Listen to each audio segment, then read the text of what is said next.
name is Drew, and I am a psychotherapist here in New York City. And this is 4x4. 4 things every Enneagram 4 needs to know on a specific topic given by a 4. And today we are going to go into the self-preserving subtypes. These are the creative individualists. I have already given an intro on the subtypes, so I think it's probably worth going and checking out. Seeing just maybe an overview of the subtypes, familiarizing yourself. Maybe you just need a primer. So go check it out. It's on the 4s. And today I'm going to do something that is dear to my heart.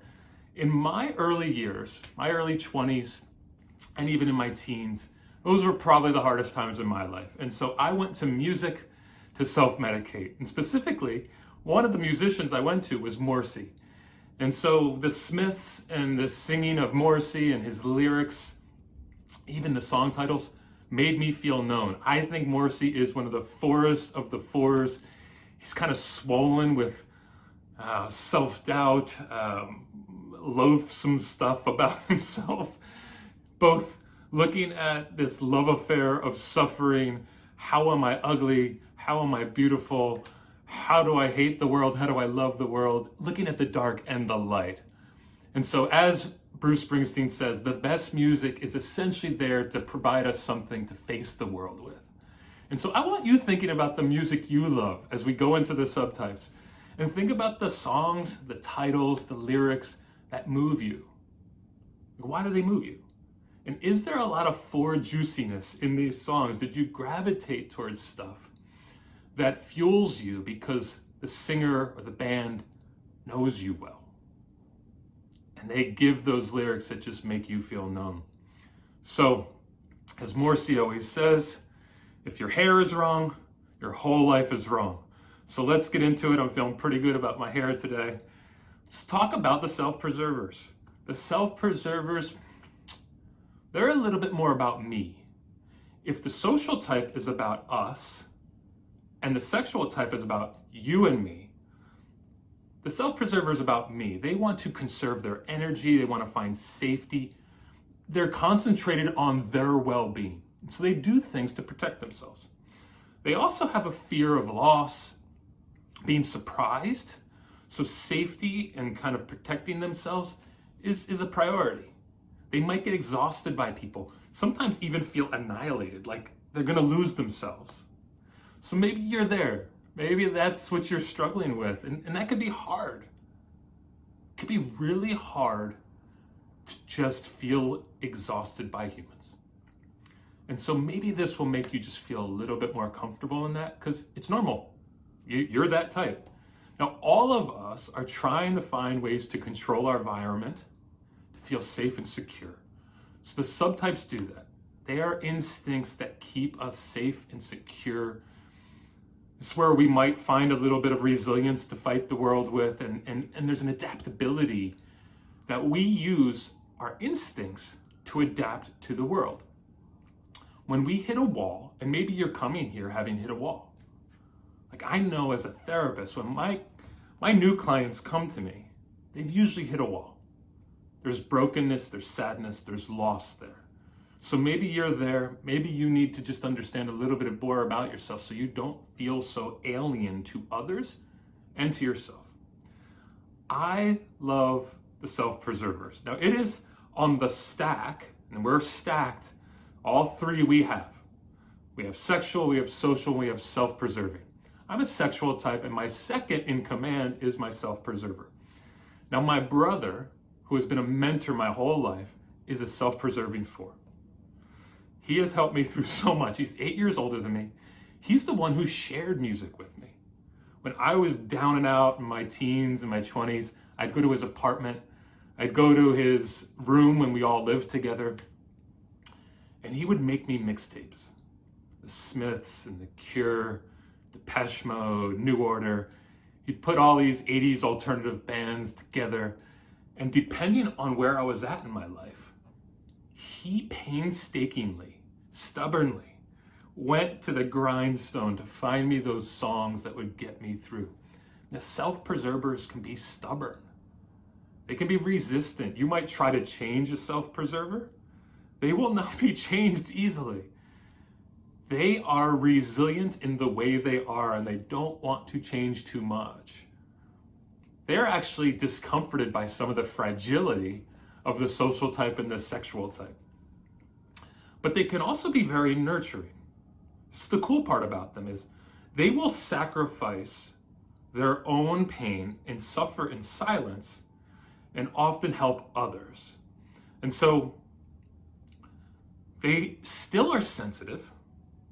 They still have suffering and shame and envy like us other fours. But they don't give it to us in that same way. We want it. There's a part of us going, come on, tell us more. Help us understand you. But they have this cool, mysterious calm about them. It's still edgy, like most fours. But they want to succeed without vanity. They want to succeed without having to communicate a lot about what's going on inside. So they will grind. They will grind and they will grind. My brother, he was a music buff, obviously, and I think he used music to keep him safe. So if I went into his room as a kid or into his apartment as we got older, he surrounded himself with books, literature, and especially music. Music, CDs all over the place when there were CDs, cassettes, because I'm getting that old. And I think what was happening there as a self-preserver is he was surrounding himself, in a sense, nurturing himself with the things that gave him life. Music, books, and gave him worth. There was a certain worth he got out of being able to give people music, to knowing so much about music. Now, if you are as old as I am, you might remember a show called 120 Minutes. It was on MTV. It was on late. I think it was on at midnight. You usually had the VHS tape it on your cassettes. And he would tape it, and it was all about alternative music. And the lead guy on it, the host, was Matt Pinfield, who my brother ended up meeting and becoming friends with. And Matt Pinfield would tell everyone that my brother was one of the only people who knew as much about music as Matt did. And Matt was known in rock and roll as kind of this nerdy geek of music. He knew the lead singer's parents. He knew what hometown they were from. Everything that drove their music, he knew. And my brother equally knew. And my brother took pride in that. And so I think the self-preserver finds a lot of their worth in the struggling they do to show the world their greatness. Us fours want to be seen. Now, the self-preserver is the counter type. They don't claim to be seen in a way that we do. They don't try to suck people in the same way. They do it with their resilience. Their edge is that they suffer in silence and they endure. They are the marathon runners of the fours. They endure and they endure, and they're stingy with their woes and their worries because they want to be seen as the person who can handle anything. So they're not going to come to you and say, look at me, look at me, look at me. They want you to just notice, and there is almost a challenge to you there. Of, do you have what it takes to see me? Do you have what it takes to come towards me and understand me? So they want to know about your resilience, your ability to stand in the face of their kind of exterior strength. But just like us other fours, they are desperate to be known. Desperate to be known, aren't we? We want to be known in 1,000 different ways. And that's okay. I'm over it now. In my 40s, I'm just resigned to the fact that I dig a little attention, and so do the self-preservers. So let's get into the songs. All right, let's get into song number 1. My favorite song by the Smiths, This Charming Man. If you know anything about this song, you know that the beginning part, Johnny Marr's guitar intro, is one of the most complex pieces to play. And so it's kind of lived in history as this awesome beginning to a song and other guitarists try to figure out how to play this well because it is that difficult. The song is about a young man who's riding his bicycle in the countryside, gets on this desolate hillside, and his tire pops. And all of a sudden, a charming man in a sports car comes by. Now, this song is about a homosexual relationship or courtship. But for our purposes, not that there's anything wrong with that, we are just going to talk about the charming man part. I think self-preservers are pretty charming. One of the reasons is because they are not like us sexual and social types who can be burdensome. We make people suffer, the sexual types, and we suffer in public, the social types. Now, the self-preservers are the long sufferers. And so they might come off as a little bit more buoyant, pleasant, stoic, and resilient. And that is the type of character that's in this song. And so the young man gets into the car, gets some help because the tires popped. And he says, I want to go out, but I don't have a stitch to wear. And the charming man says, it's gruesome that someone so handsome should care. And then the other person, which is Morrissey in this case, says, he knows so much about these things. So Morrissey's speaking to the wisdom of this charming man. And that's what I experience with self-preserving fours. They have a lot of wisdom. They tend to take care of people pretty well.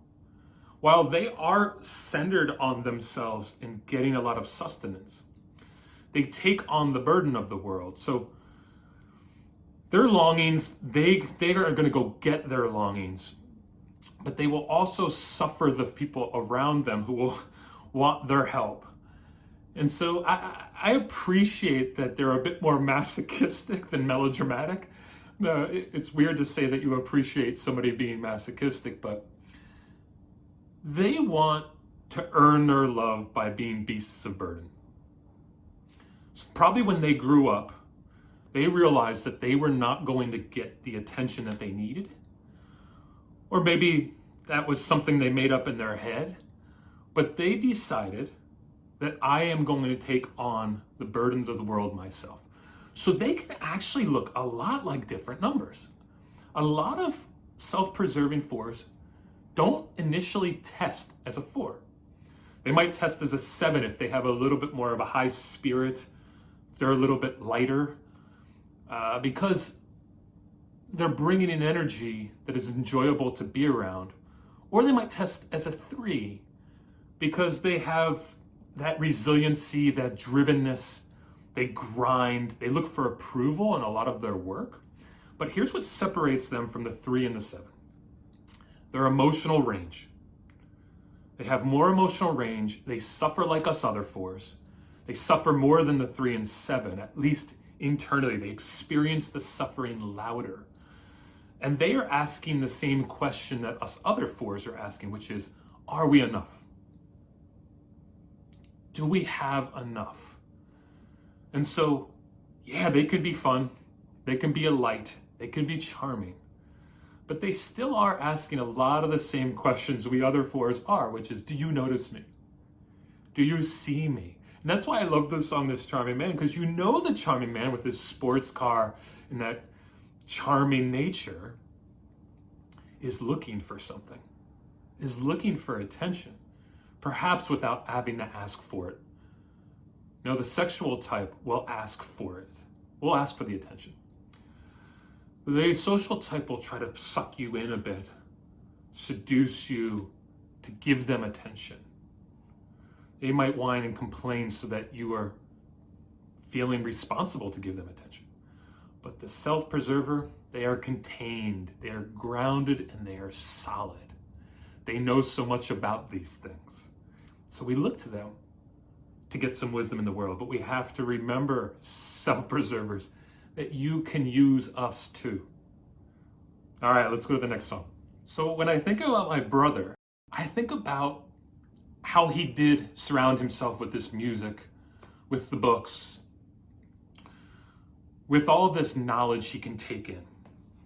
These are the provisions. This is the stuff he's conserving inside of himself to go handle the world with. This is his version of self-care. So he picks the essential things, and there is a bit of a hoarding nature to it. And it's kind of an insurance plan. This is my worth to the world. I can bring knowledge, I could bring wisdom. I can wow people with what I know. And it was his specific strategy. Now, I think he's grown out of it at this point in many ways. But think about it in your own life. What do you do to self-preserve? Now, I'm not primarily a self-preserver. It's my second in command. We are all three all the time: social, self-preserving, and sexual. But if you even look behind me for a second, the art, the couches, the way those couches feel on my body, the pillows, the blankets, the books, they are there to keep me safe. This is my comfort zone. This is what I take in or I utilize to make me feel safe in the world. These are my essentials. This is my self-care. So we are all doing it. And if you think about it in your own life, you will find that you have stuff that you inject into your body to keep you protected. All right, song number 2. I Am Okay by Myself, from the apt titled album Years of Refusal. What do we know about self-preservers? We know that they are resistant to change. You will not change me, is what they say in their head. Here's the lyrics. Now, this might surprise you, but I am okay by myself. And I don't need you. No, no, no, no, no. I never have. Now, a self-preserver is going to suffer in silence. They are going to endure. But don't be hoodwinked here. They still want you to see them. They're not this four who has separated themselves from wanting attention. They will get the attention, though, with their intellect, with their success, with their knowledge, with their grinding, with their humor, with their art that they put into the world, with their work ethic. And they say, show, don't tell. We're the sexual type and the social type. We might tell a little bit more. We might want to tell people how great we are, or that you should give us attention. They are the writer who has a proficiency in the art of showing, not telling. Their autonomy, that's what's going to get them attention. That they can stand on their own. Their mystery, the riddle that is them, is hard to break through to. They are self-contained. Now, I think that is also their downfall. They don't often go and get the resources from the humans that are in their life. They get the resources elsewhere and they get the provisions elsewhere. But the interaction with other humans, while they have it, might not be as deep and intimate as it could be. But they're still asking the question. I'm going to just give you another song inside this second song. This is a Smith song called Well, I Wonder. Well, I wonder, do you see me when I pass? I half die. Please keep me in mind. Please keep me in mind. Gasping, but somehow still alive. This is the fierce last stand of all I am. They still want love and attention. They still want you to notice when they pass by. But there's that fierce last stand that they have, that resistance, that resilience that they want to be known for. And what it can actually lead towards sometimes is recklessness. When they're not having that human connection and the human healing, they can be reckless and have ill-conceived strategies to deal with the world. They might take in things that don't help them. Alcohol, drugs, sex, whatever it be. They might have addiction problems. So depending on their history, that is something to watch out for. When we withhold too much, there's a vulnerability that starts to build, and then our fragility there that we don't want to show the world as self-preservers actually becomes something we have to medicate. So watch out for your intense activity, self-preservers. you're grinding, you're slugging away. Because often if you do that too much in silence and secrecy, it can lead towards bad things. Okay, song number 3, Lifeguard on Duty from Bonadrag. I'm bringing up this song because self-preserving 4s can be really good lifeguards. Now, I think 4s in general, let's just put it out there, we are pretty good at saving lives emotionally. We have such deep well of emotions and emotional range that all 3 types of 4s are pretty useful when they are healthy to help people. I'm a sexual 4. I've been a therapist for more than 15 years. I help people. I just think the self-preservers, they do it a little differently. They do it without fanfare. And so here's the lyrics. Lifeguard, patrolling the length and breadth of the pool, I call you from the vestibule. Save me from life, save me from life. Save me from the ails and the ills and from the other things. Love me. Oh, help me. Oh, help me. Oh, help me. There's this desperate person looking for the lifeguard, and the self-preserving 4 will often be it for you. Think about it. How many self-preservers do you know, and maybe you are one, that has a bit of a whack pack around them or broken people around them? They can be helping the birds who have fallen out of the nest and broke wings. And sometimes they help the folks who don't particularly grow and find ways to keep growing. So they can often have some leeches around them. They are beasts of burden. And so they might postpone the actions in their own life towards helping other people. They have this ability to grind and achieve, but often they don't live up to what they have inside because they've picked the smaller story of helping the folks that might not actually receive and utilize that help well. So they can be caregivers. They are sensitive to other people's needs and pains. And again, they get off on being wisdom givers and helpers because they sacrifice a lot of their own pain to help others. It's kind of a projection. I don't want to own my own envy, my own desires, my own passions.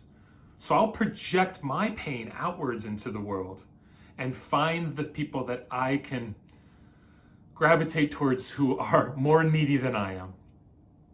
So they may take on that role for the needy, the discouraged, dispossessed, the marginalized, the weak. Now, when you are healthy, that's great. It's great. But when you aren't as healthy as a self-preserving 4, it is a cycle of devaluation, of disambition, of picking something smaller and sacrificing your own self for others.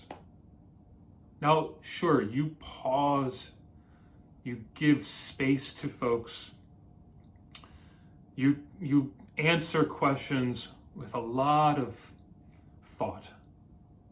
That wisdom is so appreciated. And we will look for it.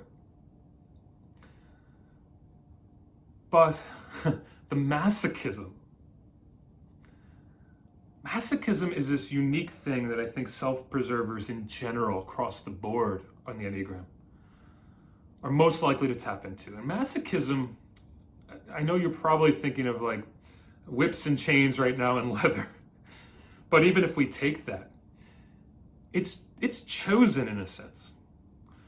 There is a sense that if I choose a certain amount of pain deliberately, then it actually makes the bigger pain of the world, death, living life free and open, it actually allows us to not have to concentrate on that much because we're dealing with these low doses of pain, small doses of life and death, and sacrificing the bigger picture of life and death. How do I live in this world? What does it look like what do I want to do before I die? So they take the lighter punishment of living in the small story and self-forgetting to triumph over the bigger pain. That's what masochism looks like. It comes so naturally to us to just find little ways that we can suffer in life so we don't have to suffer in those bigger ways, and we can habitually postpone our actions for the others. So think about that self-preserving force. How do you postpone your life to take care of others? We have to graduate that. We have to move on to the next level. And that requires us to get healthier so that we actually have more of a macro picture than this micro picture. All right, let's go on. Song 4. But before I talk about song 4, let me just set this up. The self-preservers, they suffer in silence. I must make it on my own. Now think about your childhood. Think about the ways in which you might have realized, I'm not going to get my needs served well. Even if you had a great family, there was something there that said, I can't go to everyone with my problems. That anxiety caused your way, your instinct of living in this world.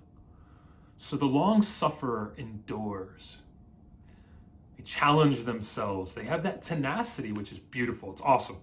I love being around a self-preserving four that has that grindy, gritty shit. That staying power, that stick-to-itiveness. But there is this prayer inside them, I think, to the universe or to God or whatever you believe in, that says, I want to get what I want. Because they are a four still. They still have that consistent desire to be noticed and to be special. So the song is Please, Please, Please. It is one of the saddest, forlorn-y, longing songs out there.